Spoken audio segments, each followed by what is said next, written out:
Welcome to Amguard. Do you want to restart the video again? I already did.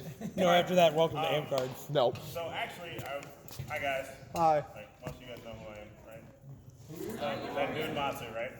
So I was actually supposed to talk to you guys about tourney mentality, but also micro movements and counter striking. The tourney thing is super easy actually. Every combative sport, doesn't matter what it is, there are 3 modes of applying violence in that sport.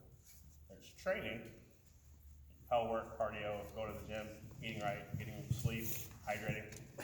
There's practice, that's where you show up to work on all those things that you've been training, and then fighting, tournament day. Knowing where you're at on the scale is the easiest way to get in tourney mode. What sucks is everyone has a trigger for go time. Not everyone's trigger is the same. For some people, it's the smell of rattan, passing rattan, that really awesome burning smell it makes. For other people, it's loud, obnoxious music. For some people, it is sitting in a quiet place and meditating. For some people, it's looking at the list and going, there's no one here that can beat me. Just knowing we're all friends, we're all here to have fun, but on tourney day, like, I don't like any of you. All right? You're ultimately in the way of me winning. And finding that switch for that is the easiest way to figure out that tourney mentality. But for the thing I actually want to talk about, micro movements and counter punching. It's my thing. The big thing there is everyone thinks that they only have one offensive weapon when they're fighting sword and shield or pole arm. You don't. You actually have an offensive weapon and a defensive weapon and both things in your hand. And it all comes down to how you position your opponent. Actually, Jay, come right. Grab that for me. So if me and Jay are fighting, right? Jay, throw whatever shot you want to throw at. Right? If I do this big thing, you see how much of me opened up? Actually, I'll trade you. You take this little guy, and I'll take my actual shield. So throw that same shot. Look, it's still opened up. It doesn't matter how big your shield is. Conversely, if Jay throws that same shot, right, that little movement is enough to block everything out. Well, Jay, go ahead and recover. He told me exactly where I can hit him by where his hand goes. The trick is figuring out your positioning versus your opponent's positioning. Thanks, appreciate it. A lot of people get caught up in the I'm fighting X fighter, and these are all the things I can do to this. They don't think about what that person can do back to them. This is why so many of you, right, raise your hand if I've ever fought you, you've come out with an awesome flurry, and at the end of it, you're legged. Right? I give you a second to think about what's that? I don't throw flurries. He said he's never thrown an awesome flurry. I don't throw flurries. Fair. And that's literally because when you're doing your thing, all you're thinking about is, I'm going to hit Matsu in his head, then I'm going to hit him in his arm, and then his leg, and I'm going to hit him in his back. I'm going to just wreck his head. And the whole time I'm thinking, man, did I leave my coffee pot on? All right, well, his return from his flat snap's kind of slow, so I can hit him in the arm. Oh, but he throws that shot off of it really quick, and he puts a lot of weight on his lead leg. So thinking, like, literally just disconnect from what's happening in the moment. Your opponent will literally give you all the information you need to beat him. Can I switch from word? So, back to Aggie's, conversation on creating open tempo of range, right? If you're fighting, I ultimately want to hit you in the leg. I'm going to hit you in the leg and you can't stop me from doing it. Cool?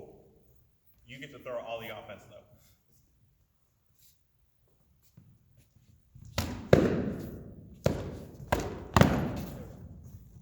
And I'm literally just waiting, right?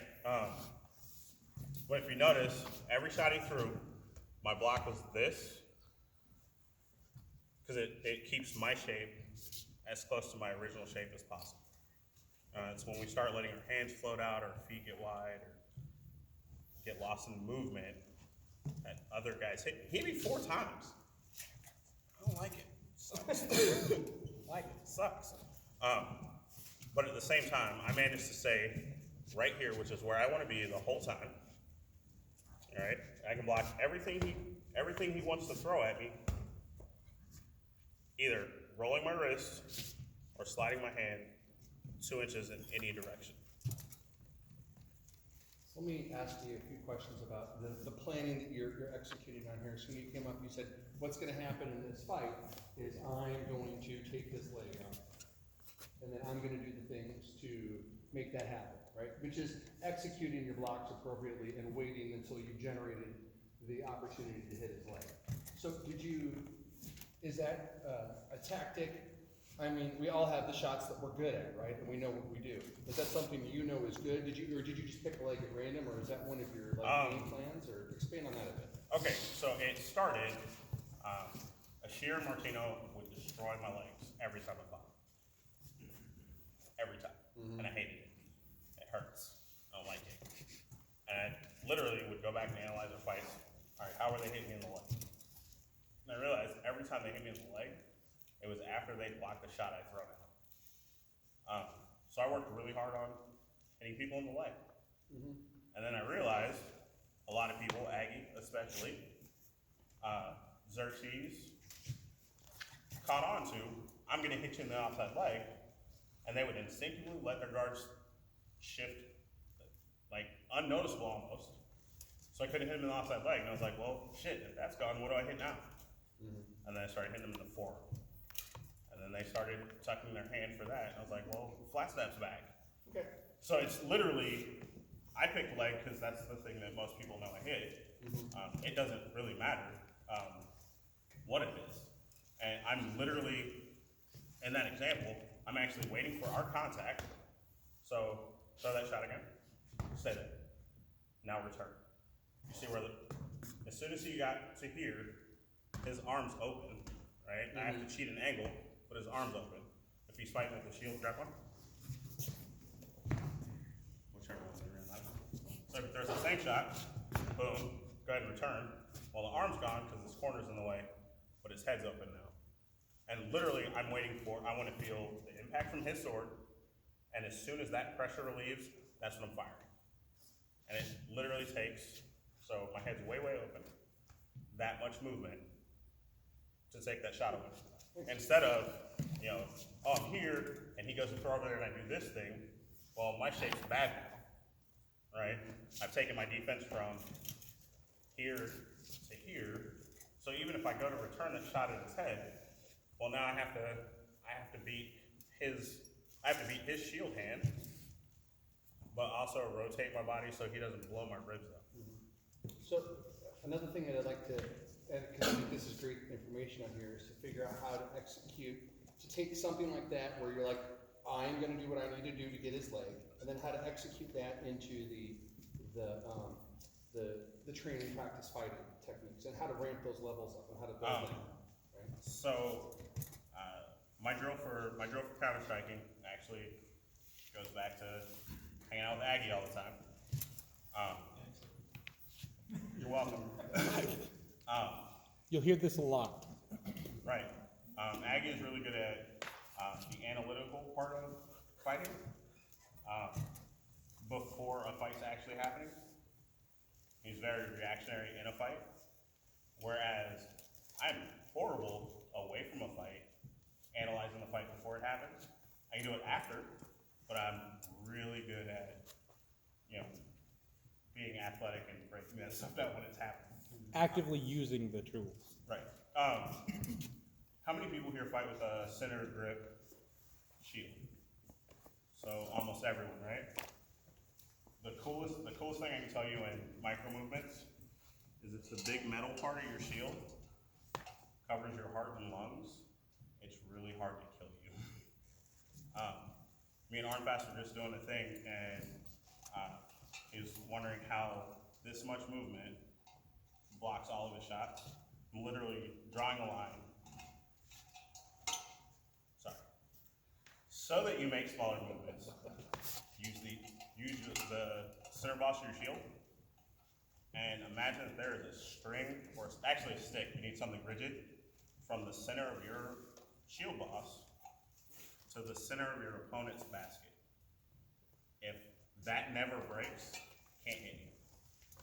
So if that means, can't see it again. So say we're fighting here, right? I have his hand locked up, he takes a big step over here, right? I never broke the line. I don't have to do this, because now all he has to do is just fire back down, and it's a race. And there are guys in the kingdom that are way faster than all of us. There are guys out of kingdom that are way faster than all of us. Instead, I'm like, well, cool, throw whatever you want, I don't really care, I still have your hand. The other cool thing with that is it frustrates your opponent. What happens when you get frustrated and tired when we're fighting? Sloppy. Huh? But why? Why do we do dumb shit when we get frustrated and tired? Because we're desperate. Get over, you want to get done with it. Because patience is a virtue and not everybody has it. No, that's exactly right. We want to get it over and done with. Almost everyone, self included, at some point in their SA career will enter into a fight in a tourney. Like, man, I only have 7 shots to beat my opponent. The peak of time when we fight, is there ever anyone that's like, hey, you guys are taking too long, you need to flip a coin or something? So if that means we're fighting, right, and I'm doing all this little stuff, and I never see a chance to hit him, doesn't mean that I'm just gonna go. No, how many of you guys have seen me do this to an opponent?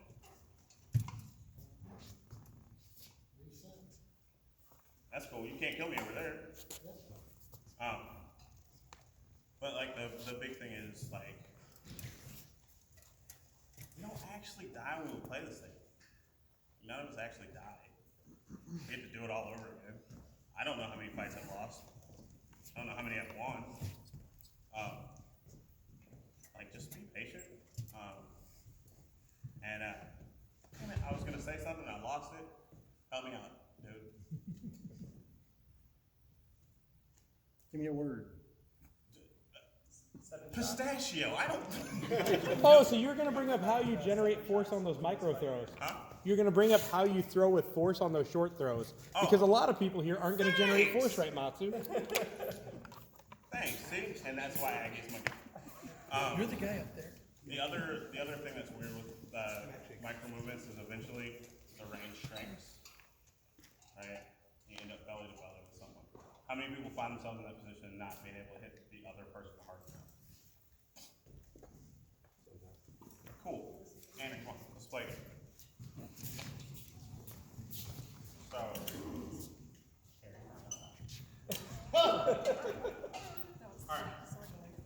Alright, so when we get to here, right?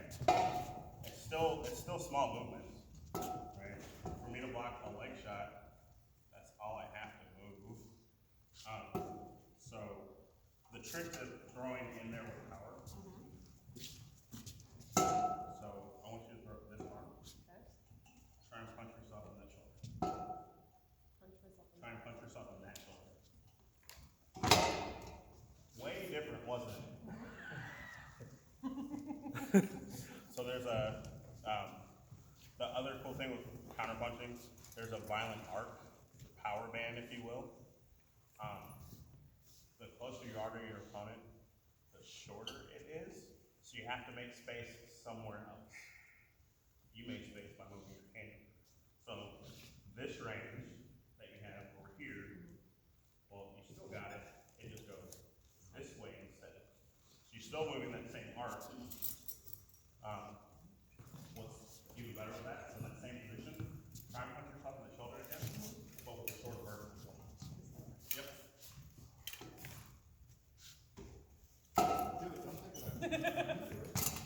That way.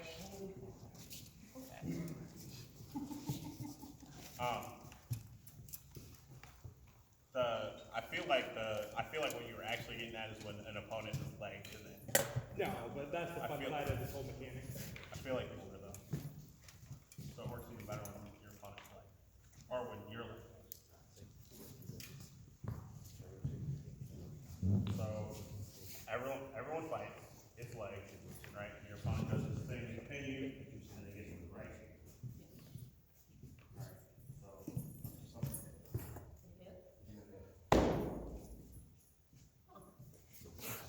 even better, you know what last time today? You don't think it's you. Alright, so move it sort of around your head. So, here, I'll show you. So, that same thing, right?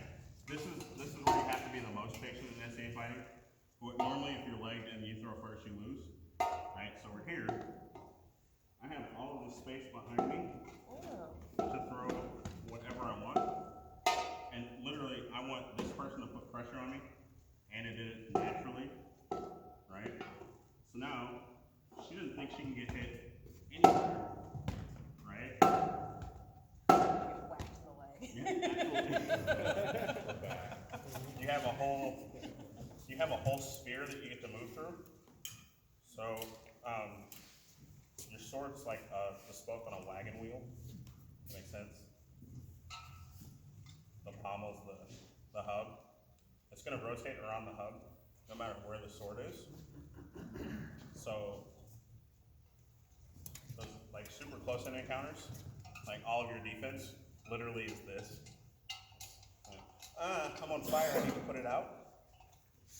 Go ahead, what? No. After you're done with that, I was gonna have you point out, the concept is we're 3D objects, right? Use all the dimensions you have. Just like your opponent's a 3D object, throw it all 3D. So, there's a cool drill for someone threw a shot at me, now I have to do something. Basically, pick a partner. One person throws a shot at like half speed. The other person blocks it and then throws a shot back at half speed. And the other person blocks it. And you'll get to the point where you're like, oh, when I'm here, I have these 32 shots I can throw. Or in this position, I can throw this 6. And that's going back to the training part. You're training your body that if I blocked here, well, these are the shots I can throw, and it'll start happening more naturally. That's really all I got, guys.